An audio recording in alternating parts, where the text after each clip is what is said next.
Here he is, our little train, completely sane and well-grounded individual. Oh, no, he's gone right off the rails. Crazy train.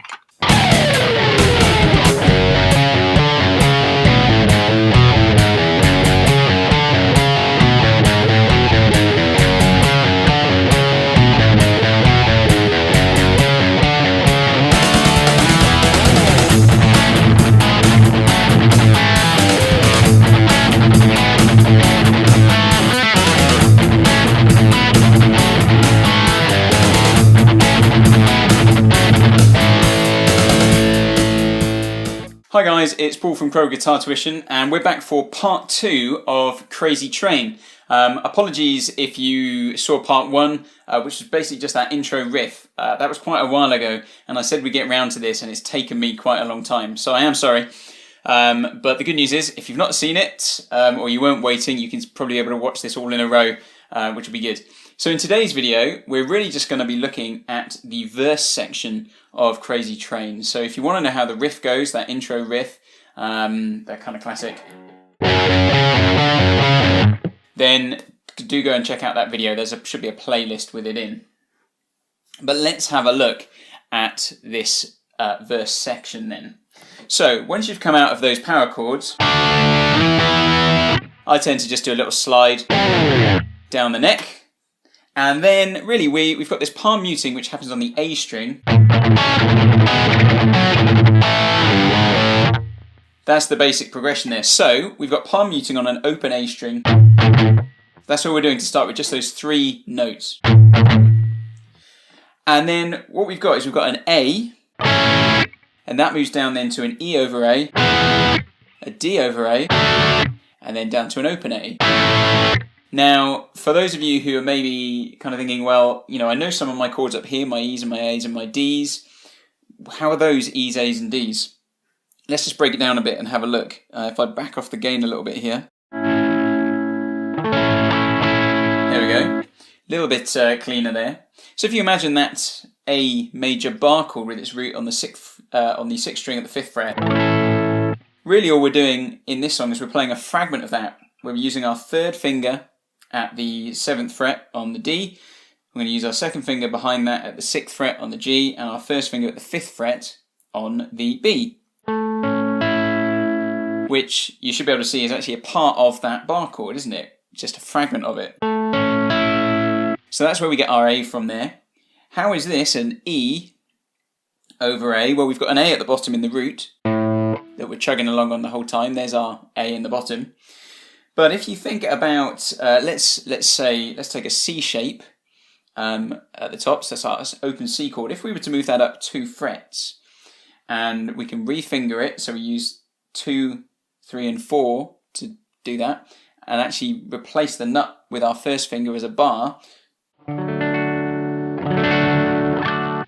we'd have a D, wouldn't we? We've gone from a C, we've gone up a whole tone, 2 frets, we've got a D. If we got 2 more, we're going to have an E. And again, we're just playing a fragment of this C-shaped bar chord. We're really just playing on the same three strings that we were when we were doing that A. So we're starting on that A, then we're going to move down, so that 3rd finger is going to move 1 fret down to the 6th fret on the D. 1st finger is going to be at the 4th fret on the G, and the 2nd finger is going to be on the 5th fret on the B. Okay.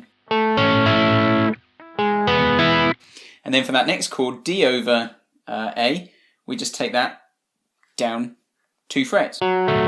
Keep the same shape. And then we've got an open A at the end. And we're only playing those middle 4 strings really for that A at the end.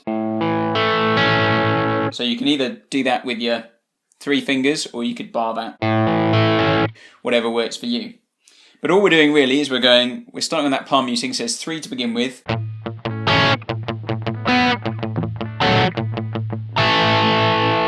So we've got 4 palm mutes between each chord, apart from at the beginning where we've got 3.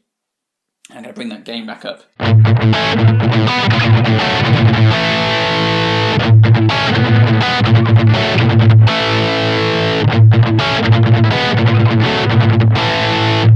So it's quite quick with this right hand for those palm muting bits.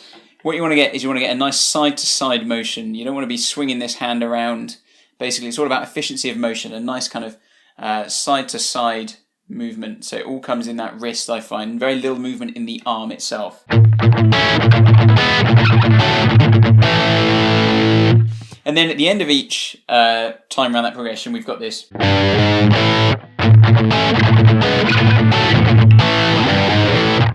All we're doing there is we're going to use our second and third fingers to go on the third and fourth frets on the E string. And then we've got an A5 power chord. I normally just play across about two or three of the strings for that A power chord.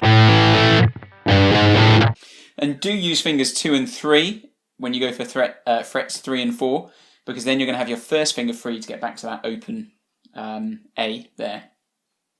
That takes you through most of it. After, I think, when that riff kicks in, it goes around twice, and then at the end of the section, you've got this really quick bit. Okay, and it's a really quick, so it's quite tricky, but in terms of what he's doing, it's pretty simple. So we're starting at the 4th fret on the G string, and we've got our second finger ready behind it, because we're going to pull off from the 4th to the 2nd, and then to an open. We're then going to do the same thing on the D string, and then on the A string, we're just going to pull off from 4 to 2.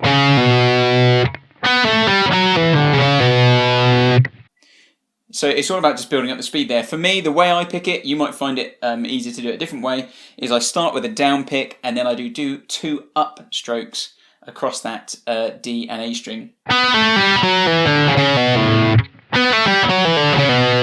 Yeah, don't do an open A at the end like I did. Although in fairness, you do tend to jump back to that palm muted A anyway. That'll take you through the whole verse. The only bit that's different then is at the end of the verse you have this section that goes...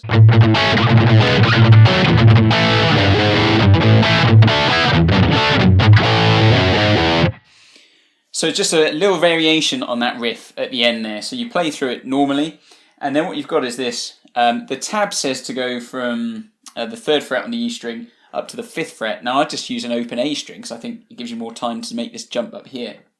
So you've got this. So 3rd fret, an open A, and then that A5 power chord. And then I would do another open A.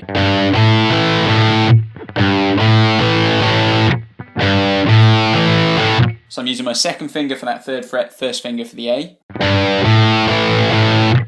And then we leap up to the 7th fret with our 1st finger, so bar across the 7th fret on the G and D strings, and we're going to use our 3rd finger to get up to that 9th fret there as well, and do the same thing across the 2.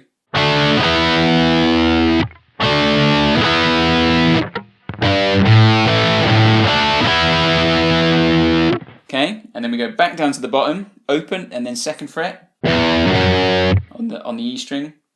Then we've got a D5 power chord, and then 2nd and 4th frets on the E, and then an A. So an A power chord.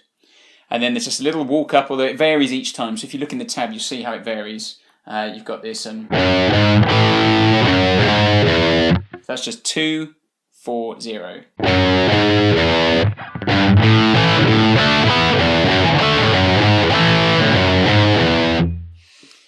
And that will take you through the verse. Next up will be the chorus. We'll look at that in part 3. Thanks very much. Hi guys, thanks for watching. For more guitar tips and video lessons, click on the subscribe button down below. And let me know in the comments what songs or video lessons you'd like to see. If you want to keep up with some of our news, you can like us on Facebook or follow us on Twitter, or you can always check out our website, crowboroughguitartuition.com.